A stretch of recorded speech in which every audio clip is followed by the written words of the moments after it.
আমেনা বাসুরটা না খায় আছে, ওর জন্য একটু দুধ কিনে আনতে পারবেন? গাইটা এই সময় মারা গেল, মহাজনের টাকাও শোধ দেওয়া বাকি। আমি যখন কি করবো রে আমেনা? বাংলাদেশে এমন আমেনা বেগমের সংখ্যা অনেক। খামারিদের যদি অ্যাসেট সিকিউরিটির ব্যবস্থা করা যেত তাহলে সমস্যাগুলো এত প্রকট হতো না। কিন্তু কিভাবে?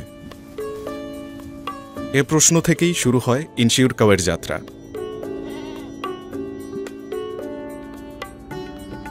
প্রথমে সমস্যাটা নিয়ে আমার বন্ধুদের সাথে আলোচনা করলাম। কোনো ইন্স্যুরেন্স কোম্পানি কি গরুর ইন্স্যুরেন্স করতে রাজি হবে? এরপর আমরা বেশ কিছু ইন্স্যুরেন্স কোম্পানির সাথে কথা বলার চেষ্টা করলাম। অনেকে দেখাই করল না। যারা সময় দিল, দেখলাম আমাদের প্রতিষ্ঠান এবং আইডিয়া দুটি নতুন হওয়ার জন্য আমাদের প্রতি তাদের আস্থা কম। খুব হতাশ হয়ে পড়ি। একদিন হঠাৎ হুয়াওয়ে বাংলাদেশ ফেসবুক পেজে অ্যাড দেখে অংশ নিলাম হুয়াওয়ে আইসিটি ইনকিউবেটরে।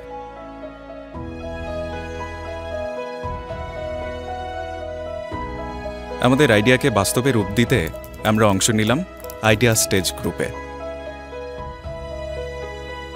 প্রথমেই মেন্টরশিপ প্রোগ্রামের মাধ্যমে স্টার্টআপের প্ল্যান থেকে এক্সিকিউশন লেভেলের সকল ট্রেনিংই হাতে কলমে পেলাম।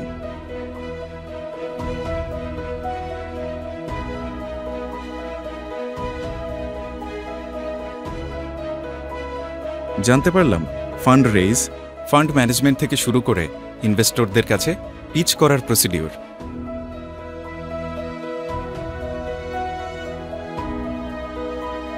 বেশ কয়েকদিন ট্রেনিং শেষে ফাইনাল কম্পিটিশনে আমরা প্রথম হই। উইনিং রিওয়ার্ড হিসেবে পাই সিড মানি, ফ্রি হুয়াওয়ে ক্লাউড আর থাইল্যান্ড পর্বে যোগ দেওয়ার সুযোগ। ততদিনে বিভিন্ন ট্রেনিংয়ের মাধ্যমে আমাদের প্রজেক্ট আইডিয়া অনেক ম্যাচিওর। তাই থাইল্যান্ডে যখন ইন্টারন্যাশনাল ফোরামে প্রেজেন্টেশন দেই তখন সবাই আমাদের আইডিয়া পছন্দ করল। আত্মবিশ্বাস সঞ্চয় করে আমরা দেশে ফিরে ফাইনালি কয়েকটি ইন্স্যুরেন্স কোম্পানির সাথে দেখা করলাম। তারা আমাদের কথা মন দিয়ে শুনল এবং আমরা কয়েকটা কোম্পানির সাথে টাই আপও করলাম। ধীরে ধীরে আইডিয়াটা বাস্তবে রূপ নিল। গরুর ইউনিক আইডেন্টিটি প্রযুক্তি ব্যবহার করে আমরা তৈরি করলাম এনশিওর কাও অ্যাপ।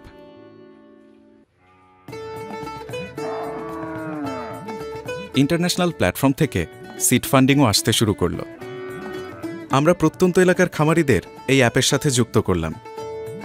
এই অ্যাপের মাধ্যমে এখন তারা গরুর লালন পালন নির্দেশনা, টিকা দেওয়ার সময়সূচি এবং ইন্স্যুরেন্স সুবিধা পাচ্ছেন। শুধু তাই নয়, দেশের প্রান্তিক খামারিরা কঠিন সমস্যা মোকাবিলা করতে ঋণের মাধ্যমে গবাদি পশুও কিনতে পারছেন।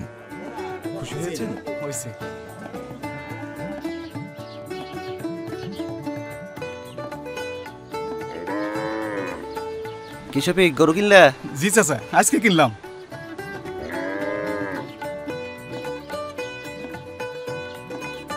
এর ফলে শফিক মিয়ার মতো খামারিরা এখন স্বাবলম্বী হয়ে উঠছে এবং তাদের পরিবারের অর্থনৈতিক সচ্ছলতা ফিরে এসেছে।